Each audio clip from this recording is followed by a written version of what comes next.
The interesting things I think about Sophie's music, and you only hear probably the most abrasive section of it there, but is there's a kind of interplay there between this really experimental abrasive quality and then also this kind of poppy and kind of angelic quality as well in other parts of the music.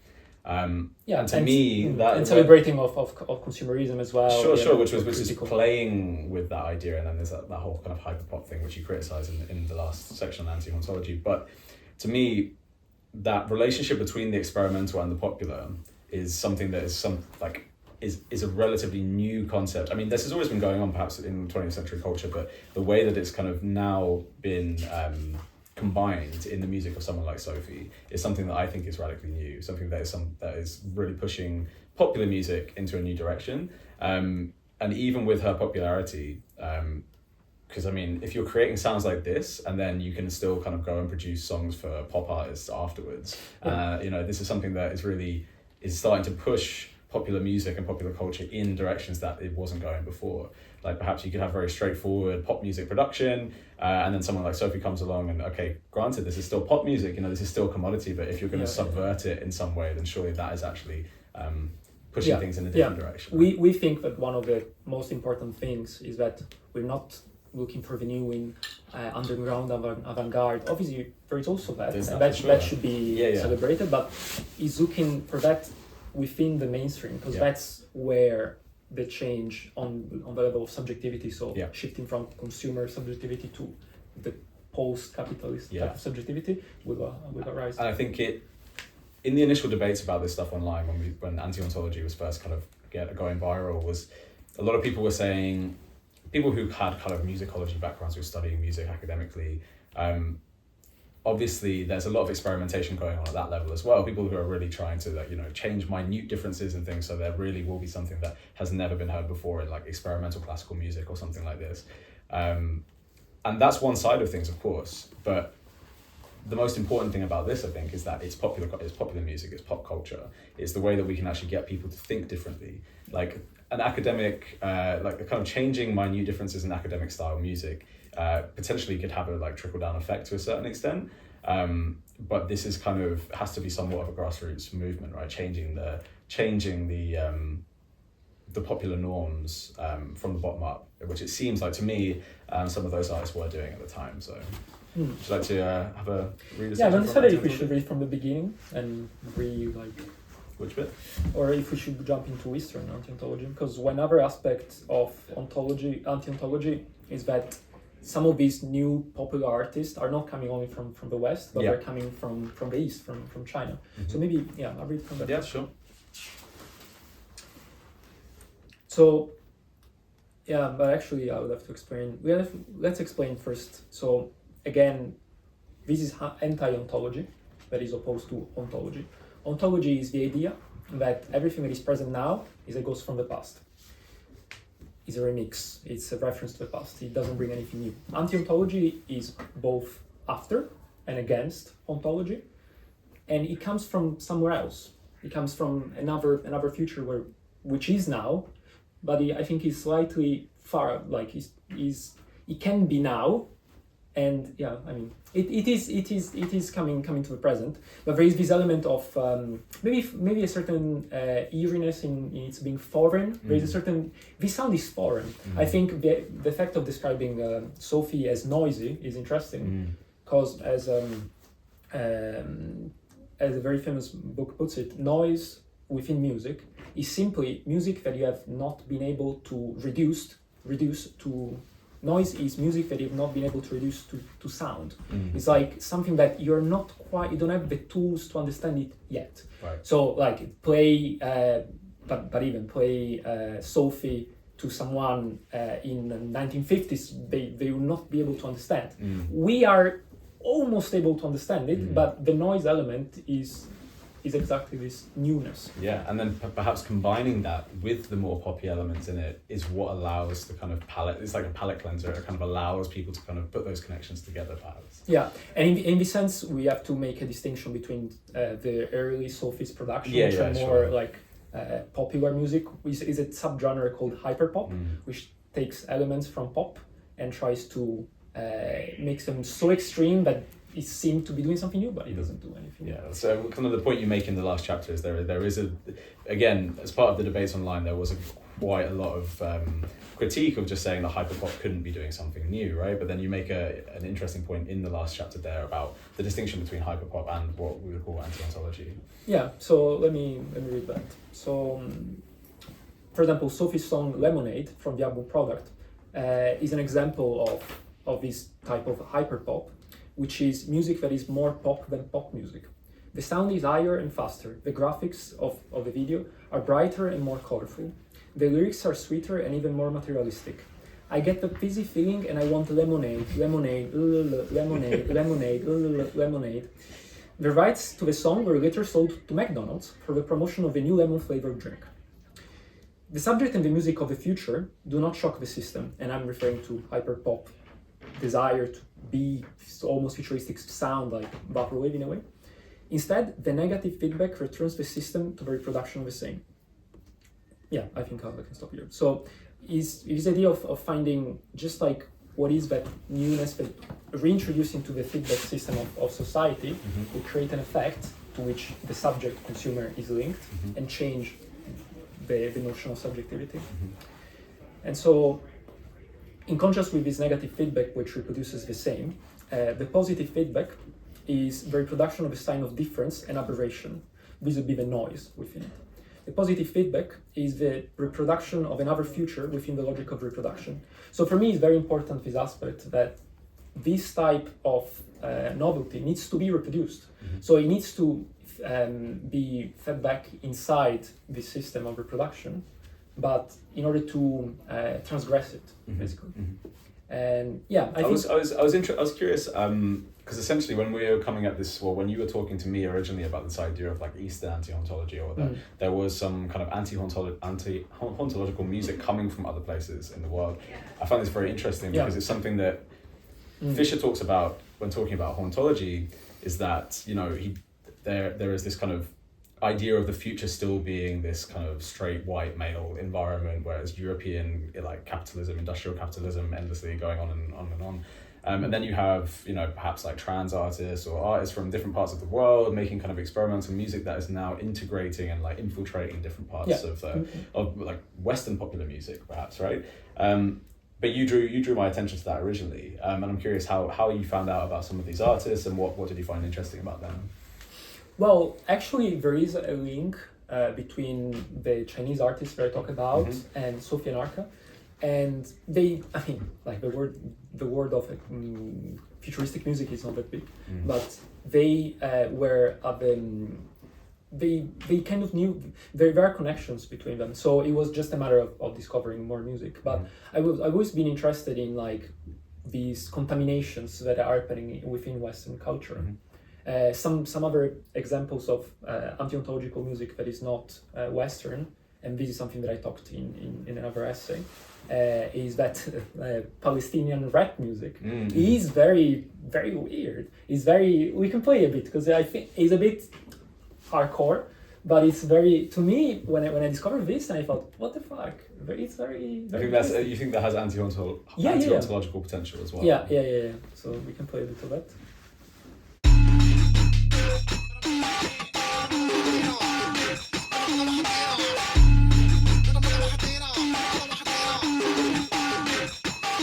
شوف أول كلمة باللقاء بتكون مرحبا زمان كانت السلام عليكم الشوط 4 سمعان في المنام إله بيجيني خيوط مسطرة أشوف أشكرة تركز على الأساليب قم يا سيد أشكرك. With all these lasers and things, it's very, very interesting. I think one thing is good to point out as well is that there's this idea of spatiality that kind of runs through the book, right? When we're talking about music, we're talking about temporality, but then when we're talking about different cultures and vernacularisms and things like that, we're talking about spatiality, which links to something like the backrooms. But then, of course, there are going to be different cultural forms that are coming from different places. Do you think that has a direct effect on basically, do you think that you can have anti-hauntological music coming from different cultures? Do you think that's something like that's important in it? That is very linked. This is something that you expand in your afterword and drives directly from like the discussions we've had. That this new approach to technology that would change, and media that would change our relationship with it, and therefore the type of subjectivity, and therefore actualizing the potential for imagining something new, is related with not just the question of the future, but of another. It comes from another space. Yeah. Some outside, you could say. Yeah. I really don't like thinking about the outside as being like in the sense that a contemporary philosophy thinks about it. But there is something new that has to come, so it cannot come from here. Yeah. Right? Yeah. Even if it's here, even if it's Sophie, and Sophie was British, right? Right. Yeah, Scottish, yeah.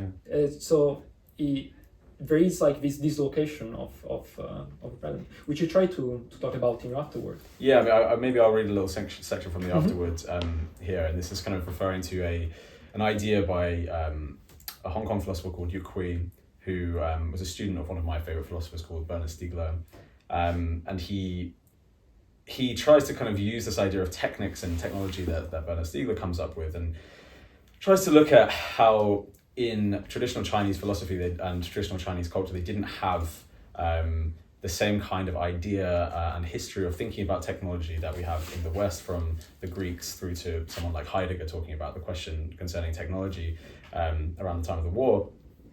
And so in his book, Yu Kui is talking about, is called The Question Concerning Technology in China, but he comes up with this idea of cosmotechnics, which is basically creating a new relationship between people's cosmological understanding of the world and their idea of technology, and how we can kind of reframe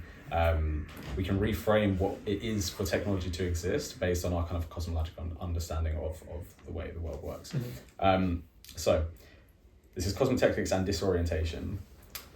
In The Question Concerning Technology in China, Yu Kui claims that a Sino-futurism, as it exists in its current form, i.e. as a hyper-capitalist communist hybrid with Chinese characteristics, is ultimately an acceleration of the European modern project, which has taken hold across the world.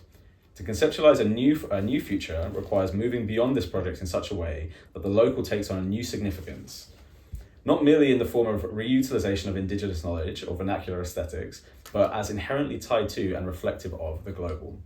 As we write, today the task of overcoming modernity through modernity brings us to the question of specificity and locality. Locality is not the reassuring alternative to globalization, but its universal product. If we want to talk about locality again, then we must recognize that it is no longer an isolated locality, but must be a locality that appropriates the global instead of being simply produced and reproduced by the global. The locality that is able to resist the global axis of time is one capable of confronting it by radically and subconsciously transforming it, rather than merely adding aesthetic value to it. So, end quote. Overcoming modernity through modernity recognizes the same philosophical imperative that underlies anti-hauntology. Localized aesthetics are not enough to counter the aesthetics of the apocalypse. In order to move beyond modernity as it exists now, trapped in its backrooms and virtual plazas, haunted by digital ghosts symbolizing the end, we must reconceptualize what localization means in relation to globalization. Indeed, the backrooms and their liminal counterparts are a perfect example of westernized subconscious made real through the digital image. They are a specifically localized dystopia that has become global. The disquieting nature of the backrooms is a byproduct of Western industrial capitalism's infiltration into the very concept of space. Hell, for the contemporary urbanized consumer in China, Europe, and America, is no longer fire, flames, and eternal damnation, but the endless drudgery and disorientation of the office environment. So yeah, that's my take on sort of perhaps how we could start to think of a new way forward outside of this kind of concept of the end and the apocalypse as you portray it in the book.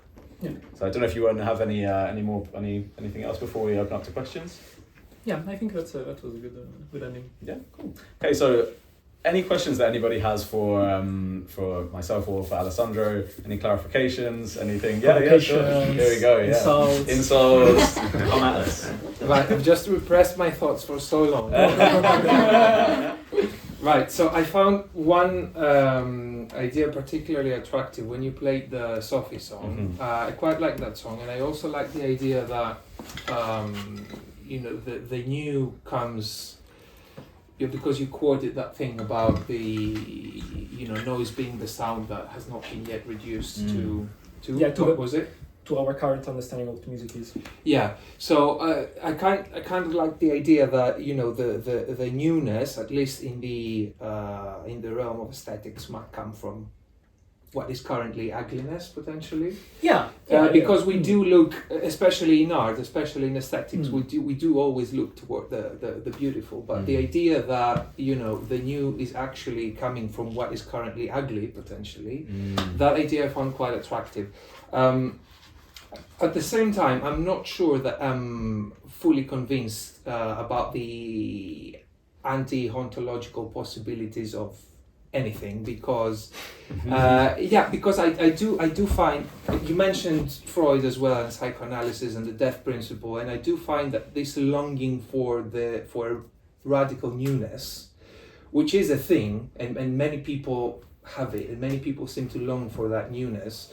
I do think it's kind of the obverse side of our inability to actually experience the new.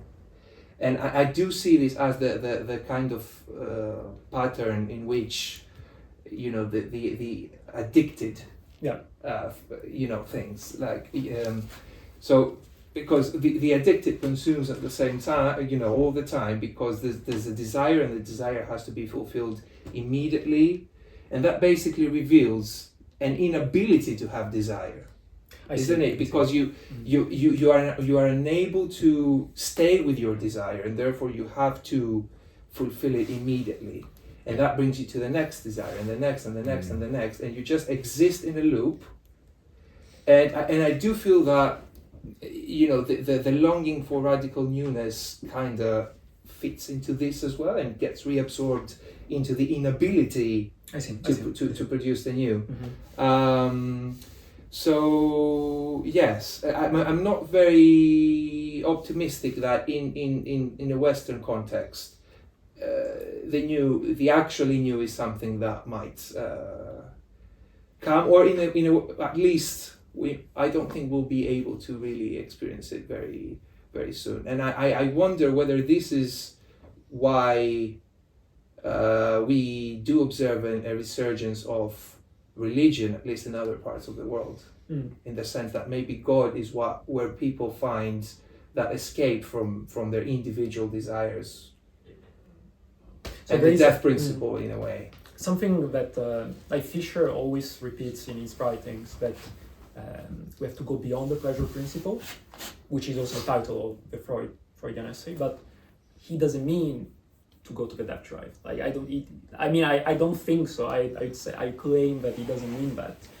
So the reference also to God is interesting, because it's as if there needs to be another type of subjectivity that is not mine, that is able to push me into another direction, which is not towards the good and maybe towards the ugly, right?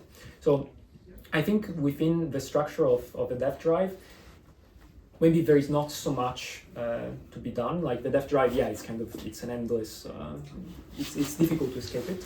But there is, within the dynamic of the death drive, if you understand me. So let me say, like, to explain what I'm talking about. So we think about the pleasure principle of the death drive as being opposed. But Derrida reads the death drive as not being really opposed to the pleasure principle.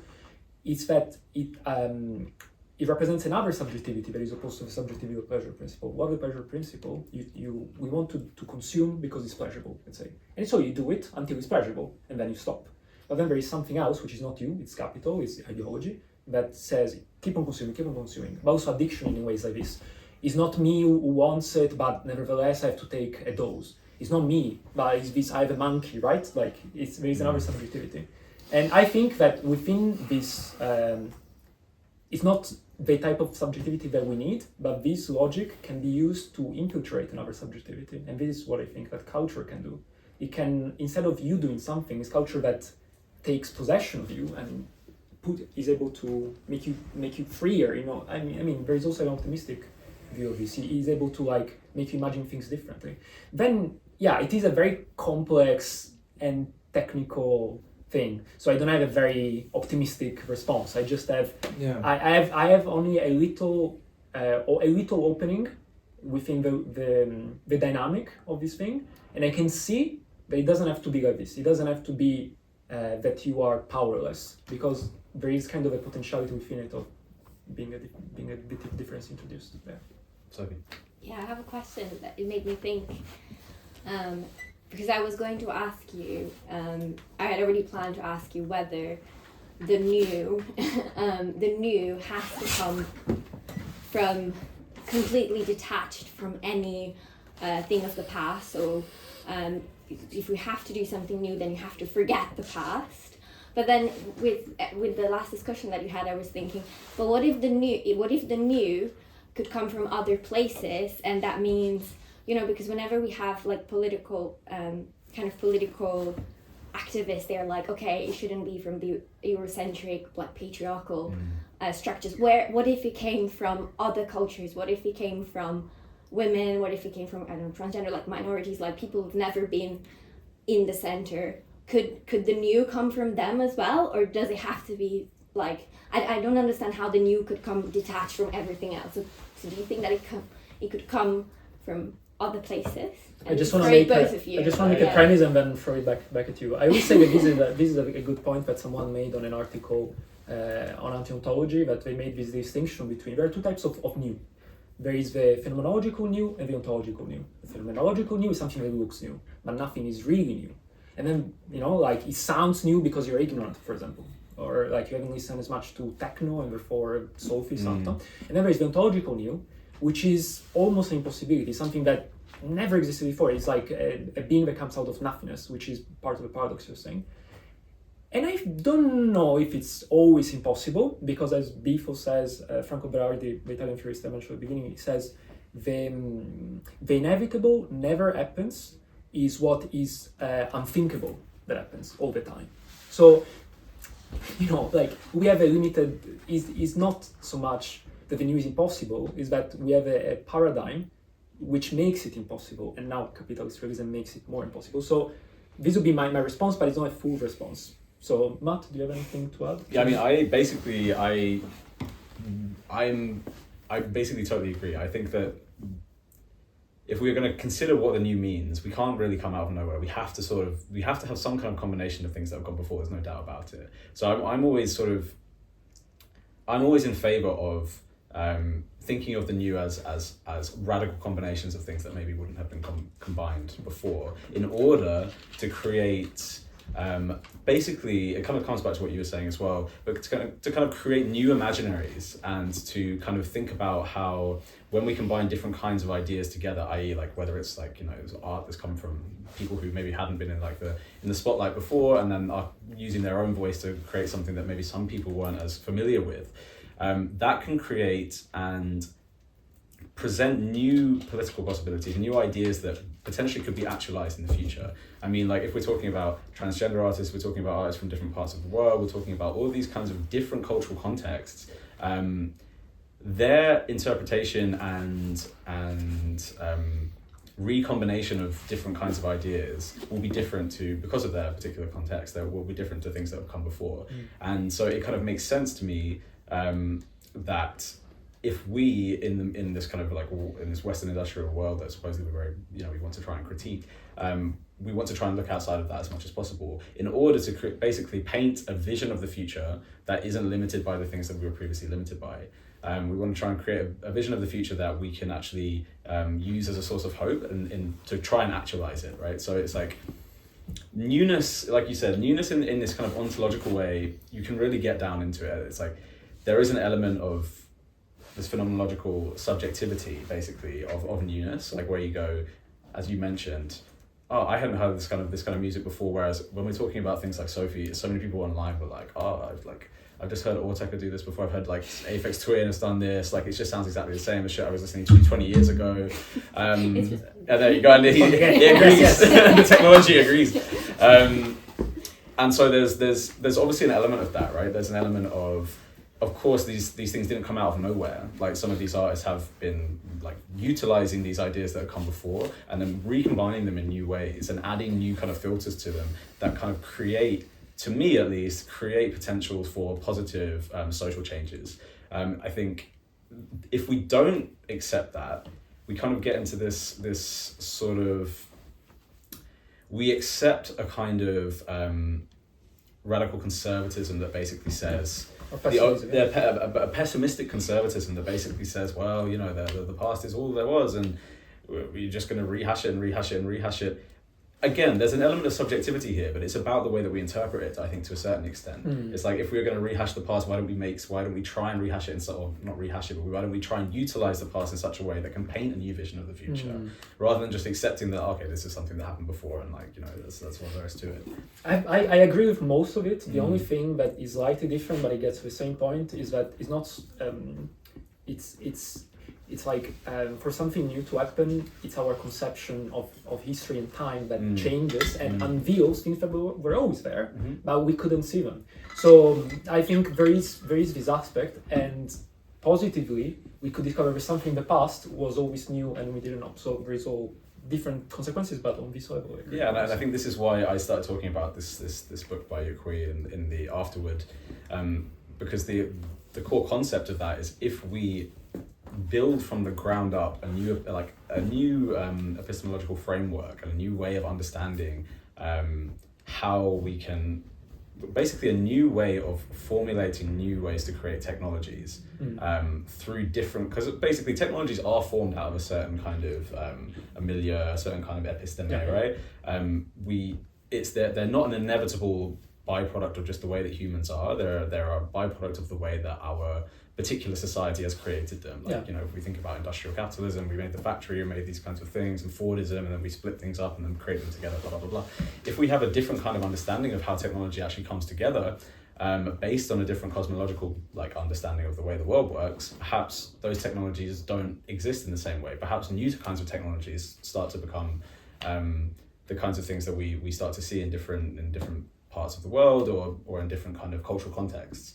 And so to me that seems very appealing, and it's not just it's not just spatially, and it's not just national national boundaries. This can be any kind of cultural context, whether it be gender, or whether it be nationality or whatever.